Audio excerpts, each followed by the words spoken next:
नमस्कार, मैं सुनैना कश्यप और आप देख रहे हैं खबर हाट हिमाचल। बीजेपी के अंदर इन दिनों एक नाम सबसे ज्यादा चर्चा में है, अनुराग ठाकुर। सियासी गलियारों में सवालों का शोर है। क्या बीजेपी 2027 के हिमाचल विधानसभा चुनाव से पहले अनुराग ठाकुर को बड़ी जिम्मेदारी देने की तैयारी कर रही है? क्या उनकी दिल्ली में वापसी होगी या फिर उन्हें हिमाचल की राजनीति का नया चेहरा बनाया जाएगा? आज चर्चा इन्हीं तमाम सवालों पर। संगठन के दिनों में नरेंद्र मोदी हिमाचल बीजेपी के प्रभारी रहे। वो कई बार सार्वजनिक मंचों से हिमाचल को अपना दूसरा घर भी बता चुके हैं। अब जब केंद्र सरकार में संभावित मंत्रिमंडल विस्तार और फेरबदल की चर्चाएं तेज है, तो हिमाचल से एक बार फिर अनुराग ठाकुर का नाम सुर्खियों में है। अनुराग ठाकुर पहले भी मोदी सरकार का अहम हिस्सा रह चुके हैं।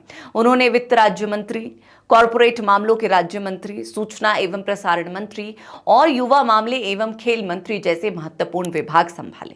यानी सरकार के सबसे एक्टिव और चर्चित चेहरों में उनकी गिनती होती थी। लेकिन 2024 में जब मोदी सरकार तीसरी बार बनी, तब अनुराग ठाकुर को मंत्रिमंडल में जगह नहीं मिली। यह फैसला कई लोगों के लिए चौंकाने वाला था। अब सवाल उठता है कि अगर इस बार मंत्रिमंडल का विस्तार होता है तो क्या अनुराग की वापसी हो सकती है? राजनीतिक गलियारों में इसकी चर्चा जरूर है, लेकिन इसके पीछे कई बड़े समीकरण भी हैं।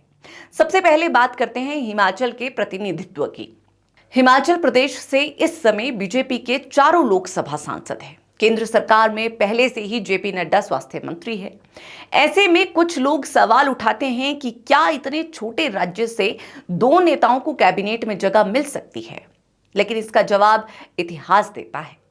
यूपीए सरकार के समय हिमाचल से वीरभद्र सिंह और आनंद शर्मा दोनों केंद्र में मंत्री थे। यानी ऐसा पहले भी हो चुका है कि छोटे राज्य से दो नेता एक साथ केंद्र सरकार का हिस्सा रहे हों।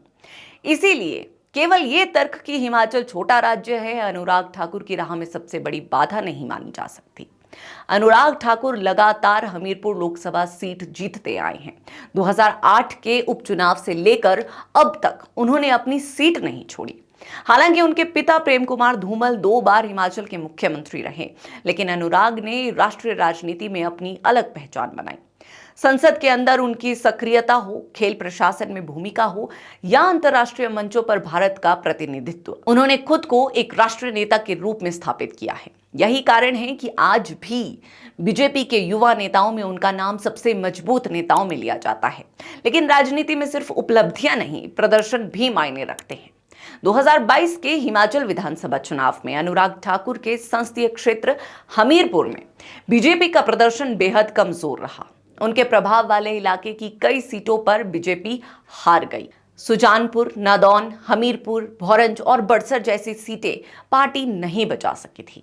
हालांकि बाद में राजनीतिक घटनाक्रम और दल बदल के कारण बीजेपी को 2 सीटें वापस मिली।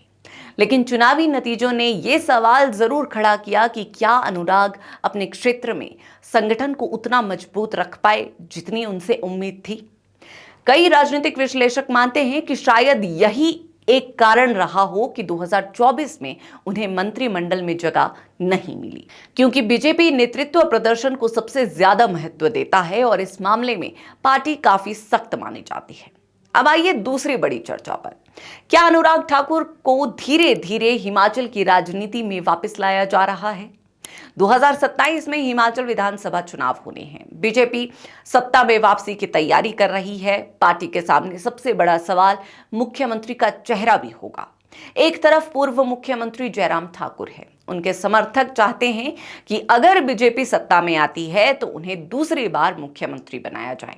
हाल ही में जेपी नड्डा ने भी एक सवाल के जवाब में कहा था कि इस मामले को जयराम ठाकुर देखेंगे, जिसके बाद जयराम समर्थकों में काफी उत्साह देखा गया। लेकिन बीजेपी की राजनीति को देखने वाले जानते हैं कि अंतिम फैसला हमेशा हाईकमान का होता है। पार्टी कई बार ऐसे फैसले ले चुकी है जिनकी किसी को उम्मीद नहीं होती। यही वजह है कि अनुराग ठाकुर का नाम भी लगातार चर्चा में बना हुआ है। दिलचस्प बात यह है कि खुद अनुराग ठाकुर ने भी इस सवाल पर फिलहाल कोई दावा नहीं किया। उन्होंने साफ कहा कि विधानसभा चुनाव अभी दूर है और अभी ऐसी चर्चा का कोई औचित्य नहीं है। लेकिन राजनीति में अक्सर वही होता है जिसकी सबसे कम उम्मीद होती है।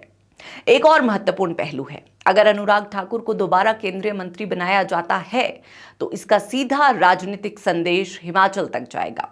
इससे उनका राजनीतिक कद और बढ़ेगा, कार्यकर्ताओं में ऊर्जा आएगी और धूमल समर्थक भी पूरी ताकत से सक्रिय हो सकते हैं। बीजेपी इस रणनीति का फायदा 2027 के चुनाव में उठाने की कोशिश कर सकती है। यानी कैबिनेट में जगह केवल मंत्री बनने तक सीमित नहीं होगी, बल्कि ये हिमाचल की आगामी राजनीति का संकेत भी हो सकता है। हिमाचल की राजनीति में आज तक किसी मुख्यमंत्री का बेटा मुख्यमंत्री नहीं बन पाया है।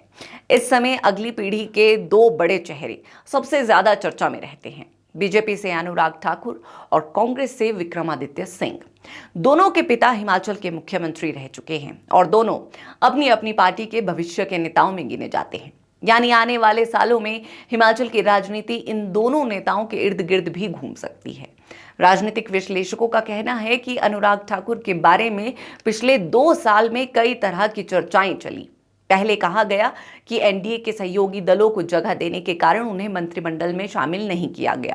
फिर चर्चा हुई कि उन्हें संगठन में बड़ी जिम्मेदारी मिलेगी। अब फिर ये चर्चा है कि मंत्रिमंडल विस्तार में उनकी वापसी हो सकती है। हालांकि अभी तक बीजेपी या केंद्र सरकार की ओर से कोई आधिकारिक संकेत नहीं दिया गया है, इसीलिए इन सभी चर्चाओं को फिलहाल राजनीतिक अटकलों के रूप में ही देखा जाना चाहिए। अब सबसे बड़ा सवाल यही है, अगर अनुराग ठाकुर को कैबिनेट में जगह मिलती है तो क्या ये सिर्फ मंत्रिमंडल विस्तार होगा या फिर हिमाचल विधानसभा चुनाव 2027 की रणनीति का पहला बड़ा संकेत? क्या बीजेपी एक बार फिर जयराम ठाकुर पर भरोसा करेगी या फिर पार्टी अनुराग ठाकुर के जरिए नई पीढ़ी को आगे लाने का फैसला करेगी? इन सवालों के जवाब आने वाले समय में ही मिलेंगे, लेकिन इतना तय है कि अनुराग ठाकुर इस समय बीजेपी की राष्ट्रीय और हिमाचल की राजनीति दोनों के केंद्र में है। बहरहाल आज की इस चर्चा पर आप सभी की क्या राय है, हमें कमेंट सेक्शन में जरूर बताएं और चैनल को सब्सक्राइब करना ना भूलें।